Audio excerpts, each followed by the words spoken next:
ಅದಲ್ಲದೆ ಸಾಕಷ್ಟು ಕಿರುಚಿತ್ರಗಳನ್ನ ಕೂಡ ನೀವು ನಿರ್ಮಾಣ ಮಾಡಿದ್ದೀರಾ ಸರ್. ಅದರಲ್ಲಿ ಬೇರುಗಳತ್ತ ಅನ್ನುವಂತಹ ಕಿರುಚಿತ್ರ ಸಾಕಷ್ಟು ಜನಮನ್ನಣೆಯನ್ನ ಗಳಿಸಿ 16 ಅಂತಾರಾಷ್ಟ್ರೀಯ ಪ್ರಶಸ್ತಿಯನ್ನ ಪಡೆದಂತಹ ಕಿರುಚಿತ್ರ ಅದು. ಅದರ ಬಗ್ಗೆ ಒಂದು ಸ್ವಲ್ಪ ಹೇಳೋದಾದ್ರೆ. ಅಂದರೆ ನನಗೆ ಅಭಿವ್ಯಕ್ತಿ ಮಾಧ್ಯಮದಲ್ಲಿ ನನ್ನ ಈ ಕವಿತೆಗಳನ್ನ ಇಟ್ಕೊಂಡೆ ನನ್ನನ್ನು ಕಟ್ಟಬೇಕು ಅಂತ ಆಯಾ ಸಂದರ್ಭದಲ್ಲಿ ಏನಾರ ಘಟನಾವಳಿಗಳು ನೋಡಿದಾಗ ಅದನ್ನು ನೈಜವಾಗಿಯೂ ಚಿತ್ರಿಸ್ಕೊಂಡಿದ್ದೇನೆ. ಇನ್ನು ಕೆಲವು ಸಂದರ್ಭದಲ್ಲಿ ಅದಕ್ಕೆ ಪೂರ್ವ ಯೋಜಿತ ಇದು ಮಾಡ್ಕೊಂಡಾಗ ನಂದೊಂದು ಹೊಸ್ತನದಲ್ಲಿ ಏನಾರು ಒಂದು ಕೊಡಬೇಕು ಅಂತಂದಾಗ ನಾನು ಅದನ್ನು ಬೇರುಗಳತ್ತಂತ ಅದು ನನ್ನ ಬ್ಯಾಕ್ ಟು ರೂಟ್ಸ್ ಇದರಲ್ಲೇ ಅದು ಯುದ್ಧದ ಬಗ್ಗೆ ಇದೆ, ನನ್ನ ಹಳ್ಳಿ ಬದುಕು ಬಗ್ಗೆ ಇದೆ, ಅವ್ವನ ಬಗ್ಗೆ ಇದೆ, ಬೇರೆ ಬೇರೆ ಥರದಲ್ಲಿ ಅದು ಇದಕ್ಕೆ ಮಾಡಿದಾಗ ಅದಕ್ಕೂ ನನಗೆ ಅಷ್ಟೇ ನನಗೊಂದು ಬಳಗ ಇದ್ದಾರೆ. ಅದು ಅಂತಾರಾಷ್ಟ್ರೀಯ ಮಟ್ಟದಲ್ಲಿ ಮನ್ನಣೆ ಕಲಿತು ಬೇರೆ ಬೇರೆ ದೇಶಗಳು ಕರೆಸ್ಕೊಂಡ್ರು, ಪ್ರದರ್ಶನ ಮಾಡಿದರು. ಅಲ್ಲಿ ಮಾಡಿದ ತಕ್ಷಣಕ್ಕೆ ಪ್ರಶಸ್ತಿಗಳು ಕೊಟ್ಟರು. ಆದರೆ ಇನ್ನೂ ನಾನು ಮಾಡಬೇಕು ಅಂತಿದೆ ಅಮ್ಮ, ಮಾಡ್ತೀನಿ ಕೂಡ ಮುಂದೆ. ದುಷ್ಯಮದಲ್ಲಿ ನಾನು ಘಟಿಸ್ಬೇಕಾದ ಇನ್ನೂ ಇದೆ ಅದಕ್ಕೆ ಅಂತ. ಅದು ನಂದು ಒಂದು ಬೇರೆ ಥರದಲ್ಲಿ ಏನಾರು ಕಟ್ಟಬೇಕು ಅನ್ನೋದು ಅಷ್ಟೇ, ಒಂದು ಹೊಸದಾಗಿ ಕಟ್ಟಬೇಕು ನನಗೆ ಬಂದಿದೆ. ಅದು ವಿಶ್ವಸಂಸ್ಥೆಗೆ ಇದಕ್ಕಾಗಿದೆ, ಭಾಳಷ್ಟು ಇದರಲ್ಲಿ ನಾನು ಕರೆಸ್ಕೊಂಡಿದ್ದಾರೆ, ನನಗೆ ಮನ್ನಣೆ ಕೊಟ್ಟಿದ್ದಾರೆ. ನನಗೆ ಅದ್ರ ಬಗ್ಗೆ ಒಂದು ಖುಷಿನೂ ಇದೆ, ನನಗೆ ತುಂಬ ಪ್ರೋತ್ಸಾಹ ಸಿಕ್ಕಿದೆ ಅಮ್ಮ. ಸಿಕ್ಕಿದೆ. ಇಂಗ್ಲಿಷಲ್ಲೂ ಕೂಡ ಅದು ಹೊರ ಬಂದಿದೆ ಕೆಲವೊಂದಿಷ್ಟು. ನಂದು ಈಗ ಕೃತಿ ಕನ್ನಡದಲ್ಲಿ ಸಮುದ್ರ ಮತ್ತು ಮಳೆದಿತ್ತು, ಇಂಗ್ಲೀಷಲ್ಲಿ the sea and the rain ಅಂತ ಆಯಿತು, ಹಿಂದಿನಲ್ಲಿ ಸಾಗರ್ ಅವ್ರು ಬರೆಯೋ ಚೆನ್ನಾಗಿ. ಹಂಗೆ ಬೇರೆ ಬೇರೆ ಪಂಜಾಬು ಆ ಥರ, ಕಲ್ಕತ್ತಾ, ಇದು ಬಾಂಗ್ಲಾ, ಒಡಿಯಾ ಆ ಥರದ್ರಲ್ಲಿ ಬೇರೆ ಬೇರೆ ದೇಶಗಳಲ್ಲಿ ಇದಕ್ಕೆ ಅಂತ ನನಗಾಗಿದೆ. ಇವತ್ತು ಒಂದೇನಂತಂದರೆ ಅನುವಾದಗಳದ್ದು ಬೇರೆ ಬೇರೆ ಥರದಲ್ಲಿ ನಮ್ಗೆ ತಕ್ಷಣ ಸಿಗ್ತದೆ. ಅದರ ಮೂಲ ಸಂವೇದನೆ ನಂದೆಲ್ಲವನ್ನು ಉಟ್ಕೊಳ್ಳೋದು, ಅದರಲ್ಲೇ ನನಗೆಲ್ಲದಕ್ಕೂ ಅದರಲ್ಲೇ ಕನ್ನಡಾಂಬೆನೇ ನನಗೆ ಅದು ಅಲ್ಟಿಮೇಟು. ನನಗೆ ಬೇರೆ ಅವಕಾಶದ್ದು ಇರ್ಬಾರ್ದು, ಇಲ್ಲಿ ನನ್ನ ನಿಜಸತ್ವ ಎಲ್ಲ ಹೊರಬರೋದು ಅದು ತಾಯಿ. ಈಗ ನಾವು ನಾವು ಇದಕ್ಕೆ ಎದೆ ಹಾಲಷ್ಟು ಪ್ರಾಮುಖ್ಯತೆ ಬೇರೆ ನಮಗೆ ಸಿಕ್ಕಲ್ಲ. ಅದು ನನಗೆ ಕನ್ನಡಾಂಬೆ ಅಂತಂದ್ರೆ ನನ್ನೆಲ್ಲ ಸೃಜನಶೀಲತೆ, ಯಾವುದೇ ಕ್ರಿಯಾಶೀಲತೆ ಉಟ್ಕೊಂಡಿರೋದೆ. ಸರ್, ನಿಮ್ಮಂಥವ್ರು ಇರೋದಕ್ಕೆ ಇವತ್ತು ನಮ್ಮ ಕನ್ನಡ, ಇವತ್ತು ನಾವು ಕನ್ನಡಿಗರು ಇಷ್ಟು ಮಟ್ಟಕ್ಕಿರೋದು. ನೂರಾರು ದೇಶಗಳು ನಮ್ಮನ್ನು ಹೊಗಳೋದು, ನಮ್ಮ ರಾಜ್ಯವನ್ನು. ಖಂಡಿತವಾಗ್ಲೂ ಸರ್. ಸಾಕಷ್ಟು ವಿಚಾರಗಳ ಬಗ್ಗೆ ಮಾತನಾಡ್ತಾ ಇದ್ವಿ. ನಿಮ್ಮ ಬಾಲ್ಯದ ಬಗ್ಗೆ, ನಿಮ್ಮ ಗುರುಗಳು ನಿಮಗೆ ಮಾಡಿದಂತಹ ಸಪೋರ್ಟ್ ಇರಬಹುದು. ಗುರು ಅಂದಿದ್ದಕ್ಕೆ ಖಂಡಿತ ತಾಯಿನೇ ಮೊದಲು ಗುರು. ಅಜ್ಜಿ, ನನ್ನ ಪ್ರಾತಿಜ್ಞ ಸ್ಯಾಮ್ಯಲ್ ಅಂತ ಒಬ್ಬರು ಇದ್ರು, ಯಾವುದೋ ಜಾತಿ ಮತ ಎಲ್ಲ ಮೀರಿ ಗಂಗಾಧರ ಗೌಡ್ರು ಅಂತ ಇದ್ರು. ನನ್ನ ಇಡೀ ಬದುಕಿಗೆ ತಿರುವು ಕೊಟ್ಟರು ಗಾಂಧಿ ವಾಸಿ. ನಾನು ಗಾಂಧಿ ವಾಂದಿ ಅಂತ ಹೇಳಲ್ಲ, ಗಾಂಧಿ ವಾಸಿ ಲಾ ನರಸಿಂಹಯ್ಯನವರು. ಅವರೇ ನನ್ನ ಒಬ್ಬ ಚರ್ಚಾಪಟುನ. ಹೆಂಗೆ ಮಾಡಿದರು ಅಂದರೆ, ನಿನ್ನ ಮಾತುಗಳನ್ನ ನಿನಗೊಪ್ಪಿಸ್ಕೊ, ಬಯಲಿಗೊಪ್ಪಿಸು, ಬಯಲ ಕನ್ನಡಿಗೆ ಒಪ್ಪಿಸು, ಅದಾದ ಮೇಲೆ ನಿನ್ನ ಕನ್ನಡಿಗೆ ಒಂದು ಒಪ್ಪಿಸಿ ಆಮೇಲೆ ವೇದಿಕೆಗೆ ಹೋಗು ಅಂತ ಹೇಳಿದರು. ನಾನು ಚರ್ಚಾಪಟುವಾಗಿ ತಯಾರಿಸಿದ್ದೇನೆ ಅವರು. ಆಮೇಲೆ ಅದು ಯಾಕೆಂದ್ರೆ ಗುರು ಅಂದಾಗ ಅವರು ನನ್ನ ನೆನೆಸ್ಕೊಳ್ಬೇಕು. ತುಂಬ ಜನ ಇದ್ದಾರಮ್ಮ. ನನ್ನ ಆರೋಳಿನಲ್ಲಿ ಕನಕಪುರ NS ರಾಮೇಗೌಡರು, ನನಗೆ ಪ್ರೊಫೆಸರ್ ಶಾಂತ ಮೇಡಮ್ ಅವರು, ನರಸಿಂಹ, ರಾಮಕೃಷ್ಣ ಅವರು, ಆ ಥರ ನನಗೆ ಇಡೀ ಇದರಲ್ಲಿ ಆ ಗುರು ಪರಂಪರೆ ಹೆಂಗಿತ್ತು ಅಂತಂದರೆ, ನನಗೆ ಅದು ಸ್ವಾಮೀಜಿಗಳು ಒಡನಾಟಗಳನ್ನು ಸಿಕ್ಕಿತ್ತು. ಅಧಿಕಾರಿಗಳಲ್ಲೂ ಗುರುಗಳನ್ನು ಕಂಡಿದ್ದೀನಿ. ಕೆಲವು ರಾಜಕಾರಣಿಗಳು ನನಗೆ ಗುರುಗಳಾಗಿದ್ದಾರೆ, ರೈಟ್ ಜೊತೆಗೆ ಅಧ್ಯಾಪಕರುಗಳು ಗುರುಗಳಾಗಿದ್ದಾರೆ. ಅವರೆಲ್ಲರೂ ನಾನು ಅತ್ಯಂತ ಕೃತಜ್ಞತೆಯಿಂದ ನಾನು ಸ್ಮರಿಸ್ಕೊಳ್ತೇನೆ. ಪ್ರತಿಯೊಬ್ಬರೂ ಅದು ಒಂದು ಪಟ್ಟಿನೇ ಬರುತ್ತೆ. ಯಾಕೆಂದರೆ ಅವ್ರ ಕಾಣಿಕೆ ನನಗೆ ಭಾಳ ದೊಡ್ಡದಮ್ಮ, ಅದನ್ನು ನಾನು ಸ್ಮರಿಸ್ಕೊಳ್ತೇನೆ. ಖಂಡಿತ ಸರ್.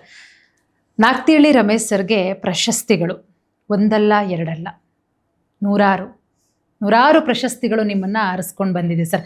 ಅದರಲ್ಲಿ ಪ್ರಮುಖವಾಗಿ ನಾನು ಒಂದಷ್ಟುಗಳನ್ನು ಹೇಳೋದಕ್ಕೆ ಇಷ್ಟಪಡ್ತೀನಿ ಈ ಸಂದರ್ಭದಲ್ಲಿ.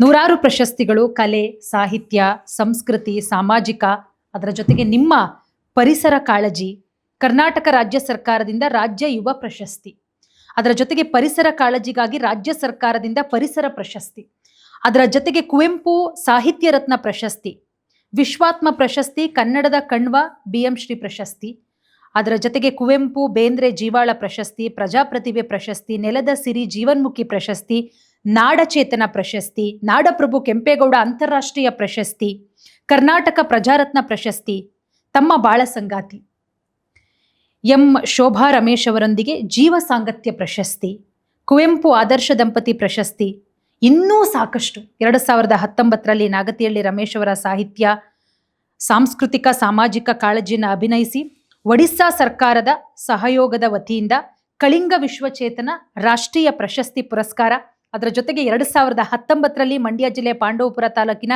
ಬೇಬಿ ಗ್ರಾಮದ ಶ್ರೀ ಕ್ಷೇತ್ರ ಚಂದ್ರವನ ಆಶ್ರಮದ ಶ್ರೀ ದುರ್ದಂಡೇಶ್ವರ ಮಹಂತ ಶಿವಯೋಗಿಗಳ ಮಠದ ವತಿಯಿಂದ ಶ್ರೀ ಶ್ರೀ ಶ್ರೀ ತ್ರಿನೇತ್ರ ಮಹಂತ ಶಿವಯೋಗಿ ಸ್ವಾಮೀಜಿಯವರು, ಶ್ರೀ ಜಗಜ್ಯೋತಿ ಬಸವೇಶ್ವರರು, ಅದರ ಜೊತೆಗೆ ಮಹಾಚೇತನ ಶ್ರೀ ಮರಿದೇವರು ಶಿವಯೋಗಿ ಶ್ರೀ ಸ್ಮರಣೆಯಲ್ಲಿ ಜೀವನದಿ ರಾಷ್ಟ್ರೀಯ ಪ್ರಶಸ್ತಿಯನ್ನು ನೀಡಿ ಗೌರವಿಸ್ತಾರೆ. ಇದು 2019ರಲ್ಲಿ. 2022ರಲ್ಲಿ ಭಾರತ ಸರ್ಕಾರ ಅದರ ಜೊತೆಗೆ ಉತ್ತರಾಖಂಡ ಸರ್ಕಾರದ ಸಹಯೋಗದಲ್ಲಿ ಭಾರತ ದೇಶದ ಮಹಾನ್ ಚೇತನರಾದಂತಹ ಬಿಪಿನ್ ರಾವತ್, ಮಾಜಿ ಪ್ರಧಾನರು, ಭಾರತ ಸೇನೆ, ಇವರ ಸ್ಮರಣಾರ್ಥವಾಗಿ ವಿಶ್ವ ಭಾರತೀಯ ಜೀವಜ್ಯೋತಿ ರಾಷ್ಟ್ರೀಯ ಪುರಸ್ಕಾರ ಕೂಡ ನಮ್ಮ ನಾಗತಿಹಳ್ಳಿ ರಮೇಶ್ ಸರ್ಗೆ ಸಿಕ್ಕಿದೆ. ಅದರ ಜೊತೆಗೆ ಸಾಕಷ್ಟು ಪ್ರಶಸ್ತಿಗಳು ಮೈಸೂರಿನ ಶ್ರೀ ಗಣಪತಿ ಸಚ್ಚಿದಾನಂದ ಆಶ್ರಮ ಅವಧೂತ ದತ್ತಪೀಠದ ವತಿಯಿಂದ, ಇನ್ನೂ ಒಂದಷ್ಟು ಅಂದರೆ ಹೇಳೋದಕ್ಕೆ ಹೋದರೆ ನಮಗೆ 1 ಗಂಟೆ ಬರೀ ಪ್ರಶಸ್ತಿಯ ಬಗ್ಗೆನೇ ಹೇಳಬಹುದು. ಅಷ್ಟು ಪ್ರಶಸ್ತಿಗಳು ನಾಗತಿಹಳ್ಳಿ ರಮೇಶ್ ಸರ್ಗೆ ಸಿಕ್ಕಿರೋದು. ಅದರ ಜೊತೆಗೆ ಪ್ರಮುಖವಾದಂತಹ ವಿಚಾರವನ್ನು ಇಲ್ಲಿ ನಾನು ಚರ್ಚೆ ಮಾಡಬೇಕು. ವಿಶ್ವಸಂಸ್ಥೆ ನಮ್ಮ ನಾಗತಿಹಳ್ಳಿ ರಮೇಶ್ ಸರ್ ಅವರನ್ನ ಕರೆದು ಸನ್ಮಾನಿಸುತ್ತೆ ಅಂತ ಹೇಳಿದ್ರೆ ಅದು ಸಾಮಾನ್ಯವಾದಂತಹ ವಿಚಾರ ಅಲ್ಲ. ಆ ಸಂದರ್ಭದ ಬಗ್ಗೆ ಸರ್ ಹತ್ರ ಖಂಡಿತವಾಗ್ಲೂ ಕೂಡ ನಾನು ಮಾತನಾಡಬೇಕು. ಸರ್, ವಿಶ್ವಸಂಸ್ಥೆ ಅಂತ ಹೇಳಿದ್ರೆ ನಿಮಗೆ ಗೊತ್ತು, ಅಲ್ಲಿ ಕರೆದು ನಿಮ್ಮನ್ನು ಸನ್ಮಾನಿಸ್ತಾರೆ ಅಂತ ಹೇಳಿದ್ರೆ ಆ ಲೆವೆಲ್ಲೇ ಬೇರೆ ಸರ್. ಅದು ನಮ್ಮ ಭಾಷೆಯಲ್ಲಿ ಹೇಳೋದಕ್ಕೋದ್ರೆ ಆ ಲೆವೆಲ್ಲೇ ಬೇರೆ. ಮತ್ತು ಸಾಹಿತ್ಯ ಭಾಷೆಯಲ್ಲಿ ಅದು ಬೇರೆ ಪದಗಳಿದೆ, ಬಟ್ ನಿಮ್ಮಷ್ಟು ಪದಗಳು ನಮ್ಗೆ ಬರಲ್ಲ ಸರ್, ದಯವಿಟ್ಟು ಕ್ಷಮೆ ಇರಲಿ. ಆ ಸನ್ಮಾನಿಸಿದ ಕ್ಷಣ ಸರ್ ಹೇಗೆ ಅನ್ನಿಸ್ತು ಸರ್? ಆ ಒಂದಷ್ಟು ಅನುಭವಗಳನ್ನು ನೀವು ನಮ್ಮೊಟ್ಟಿಗೆ ಹಂಚ್ಕೊಳ್ಳಿ. ನೋಡಿ ಪೂರ್ಣಿಮರೇ, ನನಗೆ ಒಂದೇನಂತಂದರೆ, ಹೌದು, ವಿಶ್ವಸಂಸ್ಥೆ ಕೊಲಂಬಲ್ಲಿ ನಡೀತು ಡಿಸೆಂಬರ್ 10ನೇ ತಾರೀಕು. ಮಾನವ ಹಕ್ಕುಗಳ ಆಯೋಗದಕ್ಕೆ ಕರ್ನಾಟಕದಿಂದ, ಅದರಲ್ಲೂ ಭಾರತದಿಂದ ಮೊದಲನೇ ಹೋಗಿ ಸನ್ಮಾನಕ್ಕೊಳಗಾಗಿ ಅವರಿಂದ ಪ್ರೀತಿ ಭಾವಣಿಕೆಗಳು ಕೊಡೋದು. ಇಡೀ 112 ರಾಷ್ಟ್ರಗಳು ಎದ್ದು ಚಪ್ಪಾಳೆ ಹೊಡೆದಾಗ ಧನ್ಯ ಅನ್ನಿಸ್ತು, ಸಾರ್ಥಕ ಅನ್ನಿಸ್ತು. ಇನ್ನೊಂದು ಸ್ವಲ್ಪ ಹೊತ್ತಿಗೆ ಇದಾದಮೇಲೆ ನನ್ನ ಬಾಲ್ಯ, ನಾನು ಪಟ್ಟಂಥ ಅವಸ್ಥೆಗಳು, ನಾನು ಪಟ್ಟಂಥ ನೋವುಗಳು, ನನ್ನ ನೋವನ್ನು ಬೆನ್ನಿಡ್ಕೊಂಡು ಹೋಗ್ತಿದ್ದಾಗ ಕಲ್ಲೊಡಿತ ಜನಕ್ಕೆ ನನ್ನ ನೋವು ತಿರುಗಿ ಕಲ್ಲೊಡಿಬೇಡ, ಹೂ ಕೊಡೋ ಮಗನೇ ಅಂದಿದ್ದು, ಬದುಕು ಇಷ್ಟೇನಾ ಅಂತ ಅನ್ನಿಸ್ತು. ಅದಾದರೆ ಇನ್ನೊಂದು ಕ್ಷಣಕ್ಕೆ ನನಗೆ ಇಷ್ಟೆಲ್ಲದಕ್ಕೂ ನಾನು ಹೆಂಗಾದೆ, ನಾನು ಹೆಂಗೆ ಬಂದೆ, ಅದಕ್ಕೆ ನನಗೆ ನೀವು ಅದು ಕನ್ನಡಕ್ಕಾದಾಗ ಒಂದು ಮಾತು ಒತ್ತಿ ಹೇಳ್ತೀನಿ, ಘನಸಾರ ಫಲಗಳು ಈ ಕನ್ನಡ ನಾಡಲ್ಲಿ ತುಂಬ ಇವೆ, ಅಸಂಖ್ಯಾತವೆ, ನಮ್ಮನ್ನೂ ಮೀರಿಸ್ತೇವೆ. ಕಾಣುವಂಥ ಕಣ್ಣು ಬೇಕು, ಕೇಳಿಸ್ಕೊಳ್ಳುವಂಥ ಕಿವಿ ಬೇಕು, ಆ ಹೃದಯ ಬೇಕು. ಇವತ್ತಿನ ಮಟ್ಟದಲ್ಲಿ ಹೇಳಬೇಕು ಅಂದರೆ ಕರ್ನಾಟಕದ ಸಾಂಸ್ಕೃತಿಕ ರಾಜಕಾರಣ ಸಾಂಕ್ರಾಮಿಕ ರೋಗ ಕೂತಿದೆ. ಸಲ್ಲಬೇಕಾದ್ರೆ ಸಲ್ತಾ ಇಲ್ಲ, ಉಳ್ಳವ್ರಿಗೆ ಉಣಬಡಿಸೋದು. ಅದಕ್ಕೆ ನನಗೆ ಒಂದೊಂಥರ ಪ್ರಶಸ್ತಿ ಅಂದರೆ ವಾಕರಿಕೆಯರನ್ನು ಬದುಕೋ ಮಟ್ಟಕ್ಕೆ ಹೋಗಿದೆ. ಒಂದು ಮಾತ್ರ ಹೇಳ್ತೀವಿ, ನಾನು ಯಾವುದೇ ಆಗಲಿ, ನಾನು ಯಾವ ವಿಶ್ವವಿದ್ಯಾಲಯಕ್ಕೂ ನನ್ನ ಪದ್ಯಗಳನ್ನ ನೀವು ಟೆಕ್ಸ್ಟ್ ಮಾಡಿ ಅಂತ ಕೇಳಿಲ್ಲ, ಅವರಾಗೆ ಹಾಕೊಂಡಿದ್ದು. ಪ್ರಶಸ್ತಿಗಳು ತಮ್ಮನ್ನು ಅರಸಿ ಬಂದಿದೆ. ಉದಾಹರಣೆಗೆ ಬೆಂಗಳೂರು ಮಹಾನಗರ ಪಾಲಿಕೆಯಿಂದ ಕೊಡೋದಕ್ಕೆ ನೀವು ಅರ್ಜಿ ಕೊಡಲೇಬೇಕು. ನಾನು ಅರ್ಜಿ ಕೊಟ್ಟು ಪ್ರಶಸ್ತಿಗಳಿಗೆ ನಾನು ಬೇಡವೇ ಬೇಡ ಅಂದೆ. ಅದಕ್ಕೆ ಅವತ್ತಿನ MLA ವಿಜಯಕುಮಾರ್ ಮತ್ತು ಅನಂತಕುಮಾರ್ ಅವರು ರಮೇಶ್ ಹೇಳ್ತಾರ ಸತ್ಯದಕ್ಕೆ ಫಸ್ಟ್ ಆಫ್ ಆಲ್ ಪ್ರಶಸ್ತಿಗಳಿಗೆ ಅರ್ಜಿ ಹಾಕನ್ನ ಆಹ್ವಾನ ಕರೆಯೋದೇ ತಪ್ಪು. ಸತ್ಯವಾದ ಮಾತು. ಮಾರಾಟ ಹೇಗಾಗಿದೆ ಅಂದ್ರೆ ಮಾರಾಟ ಆಗ್ಬಿಟ್ಟಿದೆ ಇವಾಗ. ಹೌದು, ನಾನು ಅದನ್ನೇ ಹೇಳಿದ್ದೆ, ನಾನು ತುಂಬ ಇದರಲ್ಲಿ ಹೇಳಿದ್ದೇನೆ. ಇವತ್ತು ಹೆಂಗೇನೆ ಅಂತಂದರೆ ಕಾಸು ಕೊಟ್ಟು ಪ್ರಶಸ್ತಿನ ಕೊಂಡ್ಕೊಳ್ಳೋಂಥ ಕಾಲದಲ್ಲಿದ್ದೀವಿ.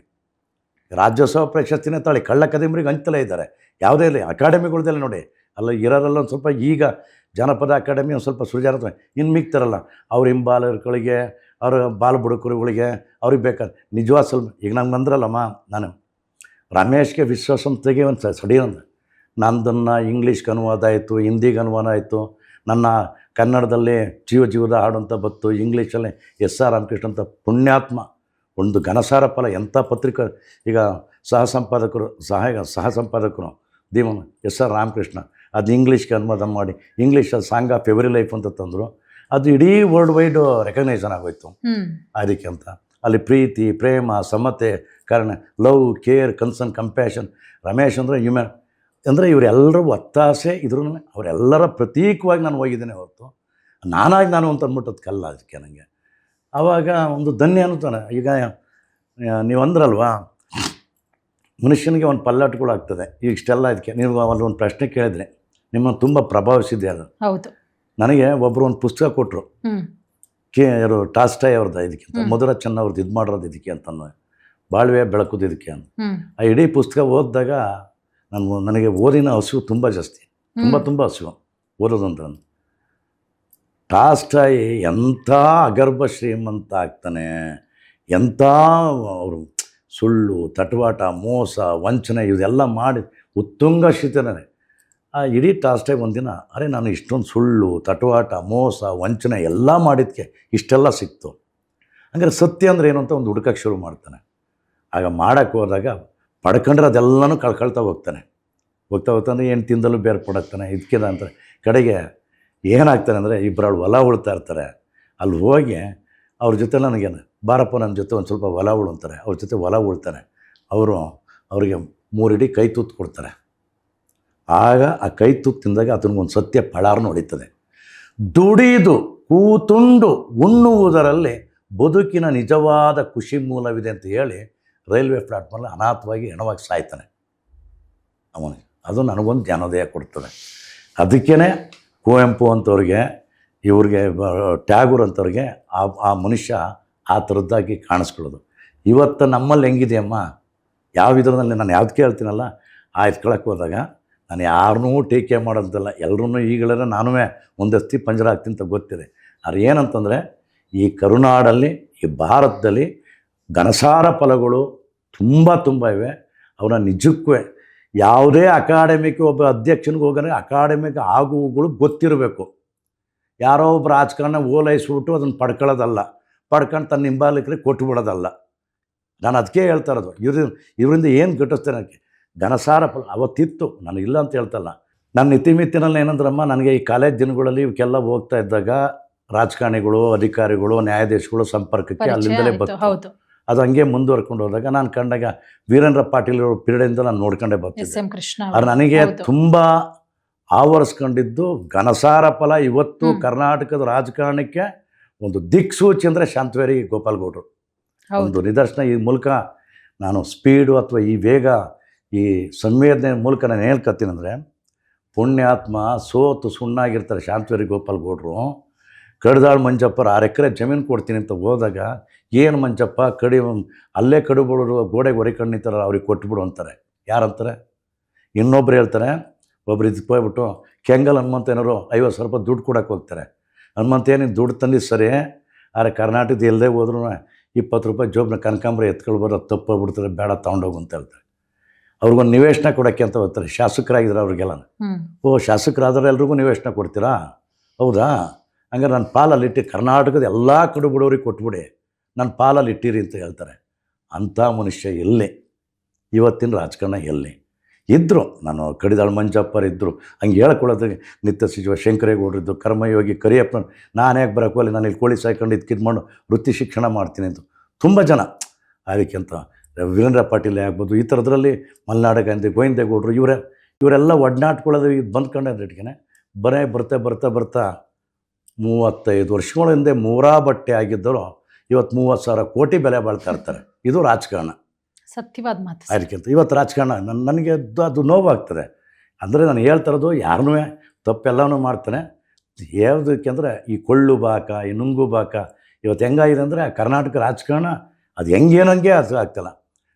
ಹಳೆ ಕಳ್ಳಂಗಿಂತ ಹೊಸ ಕಳ್ಳಂಗಿಂತ ಹಳೆ ಕಳ್ಳ ವಾಸಿನಾಗೆ, ಆ ದೊಡ್ಡ ಕಳ್ಳಿಗಿಂತ ಚಿಕ್ಕ ಕಳ್ಳ ವಾಸಿನಾಗೆ ಈ ಮಟ್ಟಕ್ಕೆ ಬರ್ತಾ ಇರ್ಬೇಕಾದ್ರೆ ಒಂದು ಆತ್ಮಾವಲೋಕನ ಆಗಬೇಕಾಗಿದೆ. ಅದು ಯಾಕೆಂದರೆ ಈ ರಾಜಕಾರಣದು ನನಗೆ ತುಂಬ ಗೊತ್ತಿಲ್ಲ. ರಾಜಕಾರಣ ಕಲೆಯಂತೆ, ರಾಜಕಾರಣಿ ಕವಿಯಂತೆ, ಜೀವ ಪ್ರೇಮದ ಅನಂತ ಸೃಷ್ಟಿಯು ರಾಜಕಾರಣದ ಗುರಿಯಂತೆ, ಸ್ವಾರ್ಥದ ಆಚೆಗೂ ಯೋಚಿಸುವ ಶ್ರಮದ ಕಾಯಕ ನೆಲೆಯಂತೆ. ಅಂಥ ರಾಜಕಾರಣ ದಿನೇ ದಿನೇ ಕ್ಷೀಣಗೊಳ್ತಾ ಇದೆ, ಸಾಂಕ್ರಾಮಿಕ ರೋಗ ಆಗ್ತದೆ. ನಾನು ಯಾವ ಸರ್ಕಾರದ ವಕ್ತಾರನೂ ಅಲ್ಲ, ಸರಿ ಅದಕ್ಕಿಂತ ಒಳ್ಳೇದು ಮಾಡಿದರೆ ಎಲ್ಲದಕ್ಕೂ ಎಲ್ಲಿ ಸತ್ಯ, ನಿಷ್ಠೆ, ಪ್ರಾಮಾಣಿಕತೆ ಇರ್ತದೆ ಅವಕ್ಕೆ ಪ್ರತಿಸ್ಪಂದಿಸ್ತಾ ಇರ್ತೀವಿ. ಭಾಗ್ಯಗಳ್ನ ಕೊಡಿ, ಉಳ್ಳವರಿಗೆ ಉಣ್ಬಡ್ಸಕ್ಕೆ ಹೋಗ್ಬೇಡಿ, ಉಂಡವ್ರಿಗೆ ನಾನು ಊಟ ಕೊಡೋಕ್ಕೆ ಹೋಗ್ಬೇಡಿ, ಇಲ್ದರರಿಗೆ ಕೊಡಿ, ಕೊನೆ ಪೈರಿ ನೀರು ಉಣಿಸಿ ಅಂತ ಕೇಳ್ಕೊಳ್ತಾನೆ. ನಿಜವಾದ ಶುದ್ಧ ರಾಜಕಾರಣ ಬರಲಿ ಅಂತ ಹಂಬಲಿಸ್ತಾ ಇರ್ತೀವಿ. ಖಂಡಿತವಾಗ್ಲೂ ಸರ್.